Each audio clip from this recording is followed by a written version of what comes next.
Open ஆக போதெல்லாம் ஈஸியா லஞ்ச் பாக்ஸ் பேக் பண்ற மாதிரியான ரெசிபி தான் ஷேர் பண்ணிருக்கேன். ஒரு கடாயில 1.5 ஸ்பூன் சீரகம், 1 ஸ்பூன் வெந்தயம், 1 ஸ்பூன் மிளகு நல்லா ட்ரை ரோஸ்ட் பண்ணி எடுத்துருங்க. ஸ்டவ் லோ ஃப்ளேம்ல வச்சு ஒவ்வொரு பொருளா சேர்க்கும் போது மிதமான சூட்லயே வறுத்து எடுத்துக்கோங்க. அண்ட் இன்னைக்கு நம்ம செய்ய போற அளவுக்கு 20 வரமிளகா காரத்துக்கு சரியா இருக்கும்.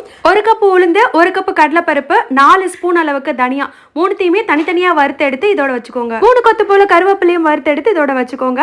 நான் ஒரு சின்ன ஆப்பிள் சைஸ் புளி எடுத்திருக்கேன். புளியில நம்ம கொட்டை நீக்கின புளியா இருந்தாலும் அதுல நார் இருக்கும், நாறு கொட்டை எல்லாத்தையுமே செக் பண்ணி தனியா எடுத்து வச்சு 1 ஸ்பூன் அளவுக்கு எண்ணெய் விட்டு அதுல இப்படி வறுத்து எடுத்து வச்சுக்கோங்க. இது கூடவே வெள்ளை இல்ல கருப்பு இல்ல 4 ஸ்பூன் சேர்த்து வறுத்து அரைச்சோம்னா சூப்பரா இருக்கும். என்கிட்ட இல்ல, சோ நான் ஸ்கிப் பண்ணிட்டேன். எல்லா பொருளும் சூடு ஆறுனதுக்கு அப்புறமா மிக்ஸி ஜார்ல வரமிளகாவும் புளியும் மட்டும் சேர்த்து ஃபர்ஸ்ட் ஒரு ஓட்டி எடுத்துருங்க. அதுக்கப்புறமா பருப்பு எல்லாத்தையும் சேர்த்து மஞ்சத்தூள், உப்பு, பெருங்காயம் சேர்த்து 1 ஸ்பூன் அளவுக்கு நாட்டு சக்கரை சேர்த்து நல்ல கோர்ஸா கிரைண்ட் பண்ணி எடுத்துருங்க. சாப்பாடு பேக் பண்ணும்போது ஒரு கடாய் வச்சு தேவையான அளவுக்கு நல்லெண்ணெய் விட்டு தாளிப்பு கொடுத்து 1 ஸ்பூன் இந்த பொடியை போட்டு சாப்பாடு சேர்த்து கலர வேண்டியதா. ட்ரை பண்ணி பார்த்து சொல்லுங்க.